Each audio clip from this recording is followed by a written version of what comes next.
Alright, it's the 16th of July, it's a Thursday, it's cloudy, still in Scotland. Hope you like the video. If you do like it, please subscribe. Try to hit 1,000 subscribers and get things rolling in this channel. So if you like it, subscribe. Thanks for watching. See you later.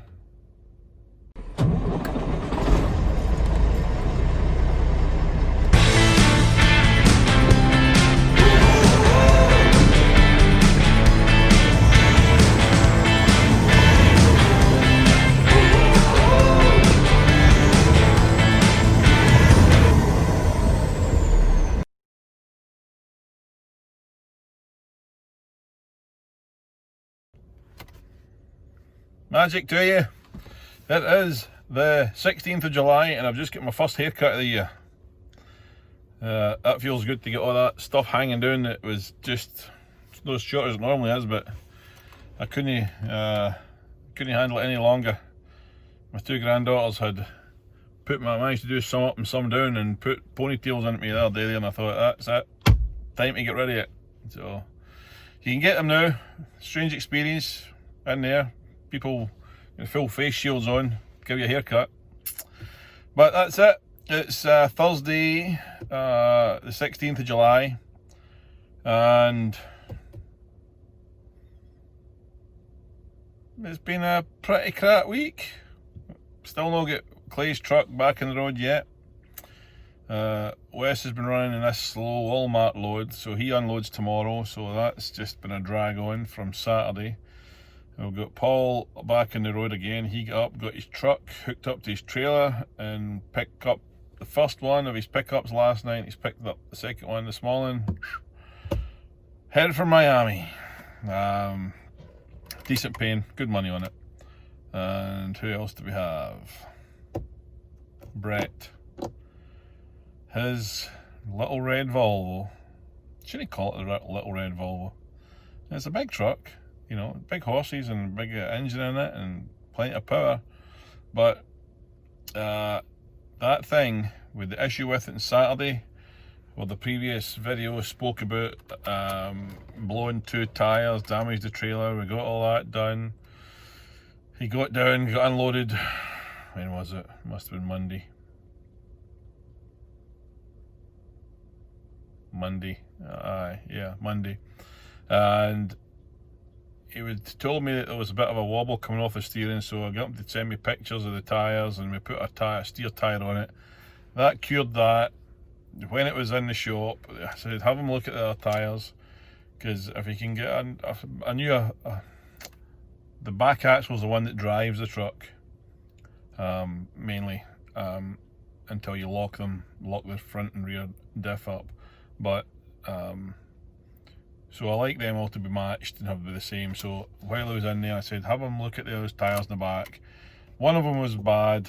It started to split. So I told them, get a new tyre on the back of there and put the other one on as a spare. So he's got that cabled onto the back of his frame of his truck. There's no spare wheel carrier in that trailer for some reason. So we did that. Two tyres so that's 4 new tyres along the back, a new steer tyre. Pulled out the workshop, and I'm going to put a picture on here that shows I'm a big favourite of Love's, big favourite. You know, I'm a big patron of Love's because I think they take care of the truck drivers super good. Their facilities are second to none. Put it in the shop there, and this picture that's going to come on right now set every anger, every ounce of rage that is in me. It just drove me nuts. So the outside rims are polished. The inside rims have been on there for that truck's 2014 or 15, I think. 5 years anyway, they've been on there. Call it 6 years, I think it is actually. It's been on the inside of that truck for 6 years, and the brakes have been wearing off and all that dust and crap has been sticking to the inside of that wheel. So anybody that's worth their salt, any tyre shop, would go in there and see that there's polished rims on the outside and dirty ones on the inside.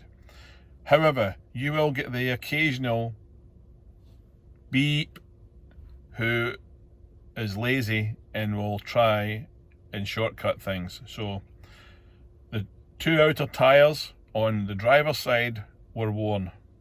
Well, one of them was, and we decided to change the second one.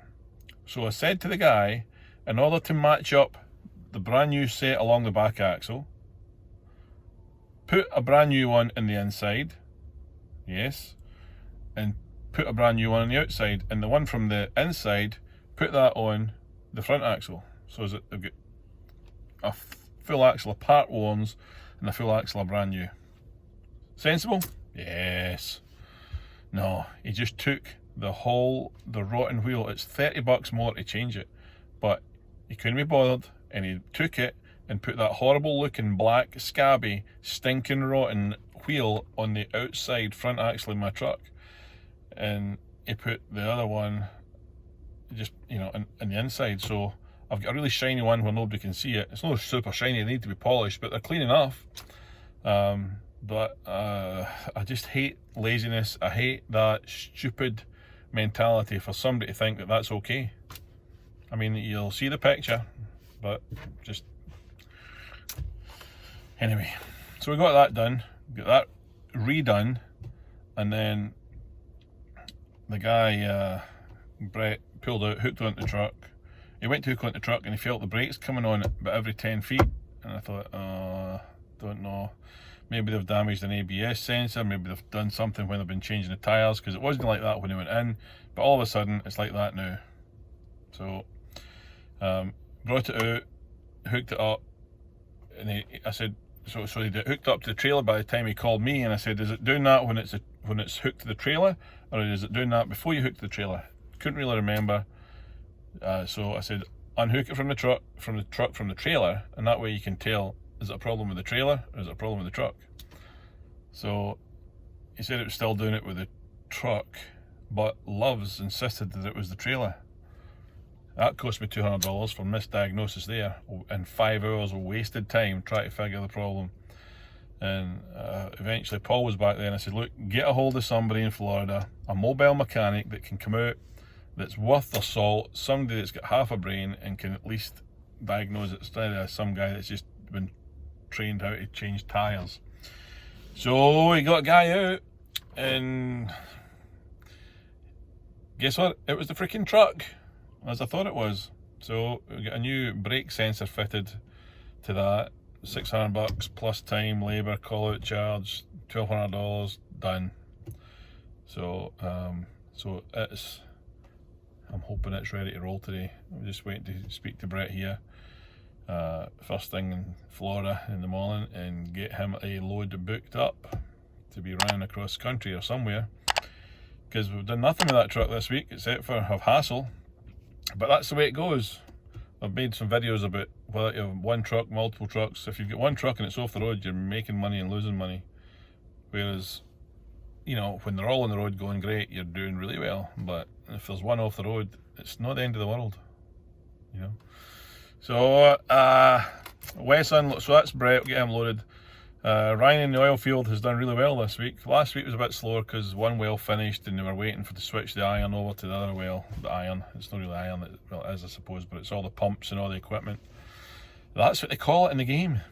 So they got that done, and he's done well this week. I think he was sitting on a few loads yesterday when I spoke to him. So it's not like it used to be, but for an old paid off truck, it's alright.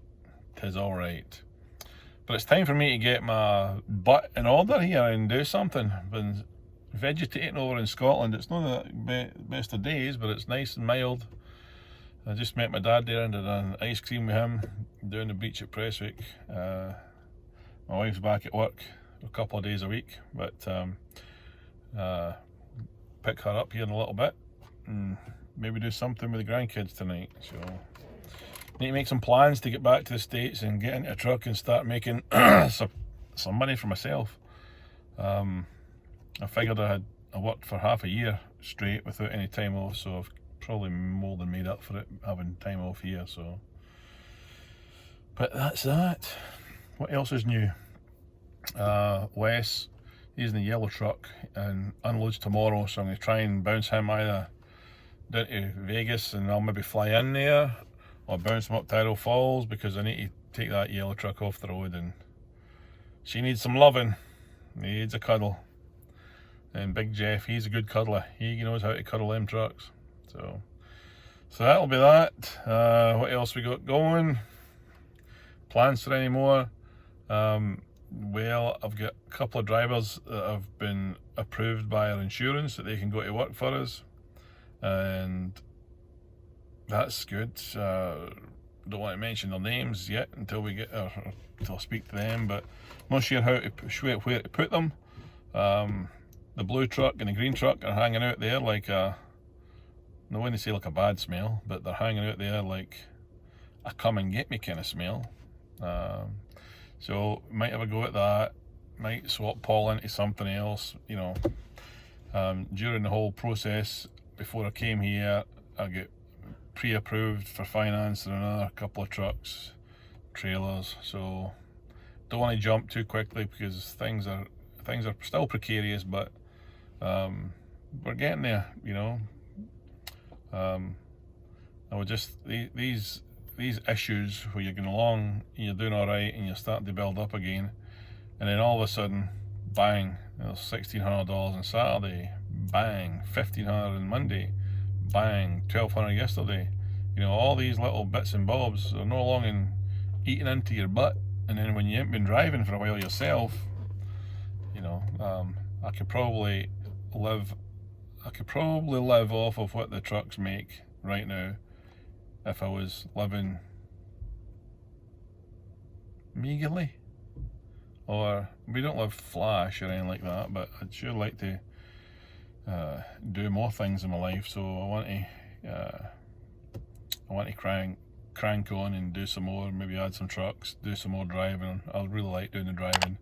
I get motivated. I don't know if any of you like this, but when I'm driving, I find it difficult to sit in the house and come up with an idea or come up with something. But if I'm traveling somewhere, my head starts to go, and you know, before you know it, you know, I've got something that I really want to do, and you know, I can come up with ideas. I can think quicker when I'm on the move, and so that's another plus for me driving, or a negative if you look at it from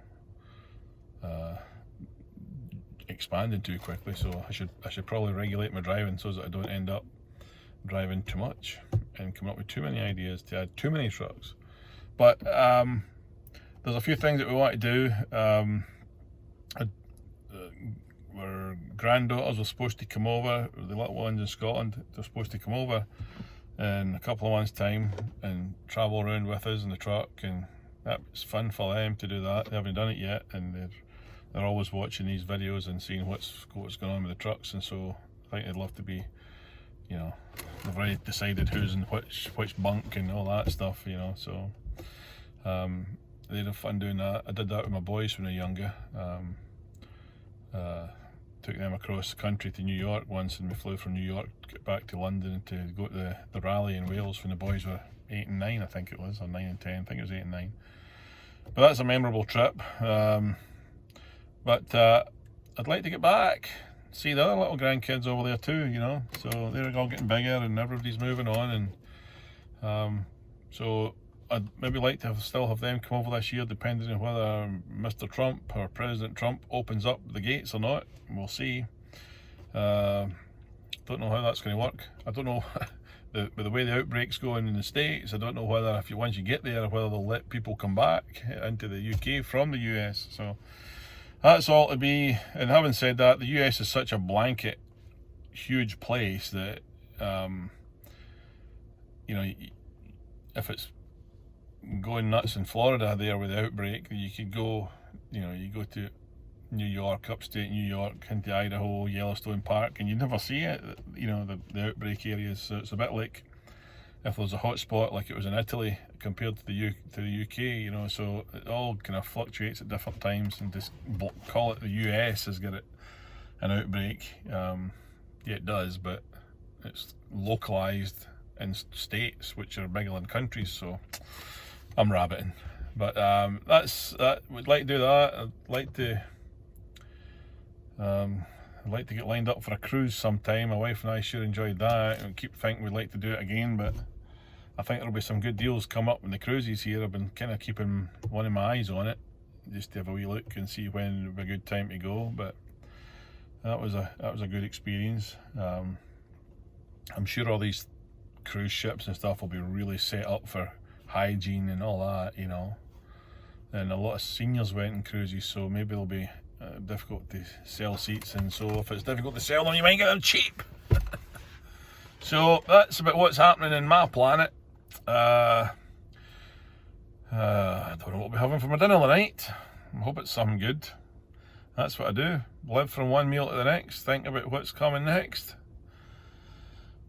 So that's about it. My sum up for this so far.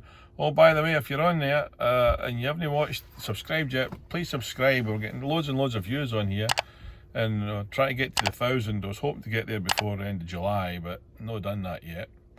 I was on a chat thing, and I'd got a few additions there, and for some reason we've managed to get an extra 100 subscribers this last 7 days, which don't know why. Maybe put in a few extra videos, but it'd be great if you could subscribe. So if you haven't subscribed yet, please do that. One of the guys that I watch on here, he and I might do something together. His channel is Cash is King. If you get a chance to look at that, he does a similar thing to us, does the reefer stuff. And you know, you got to get information from somewhere. And before I started doing this, I went onto his channel and had a little look at it, then his first videos, but he's done loads of videos now. But good guy, nice guy. I'm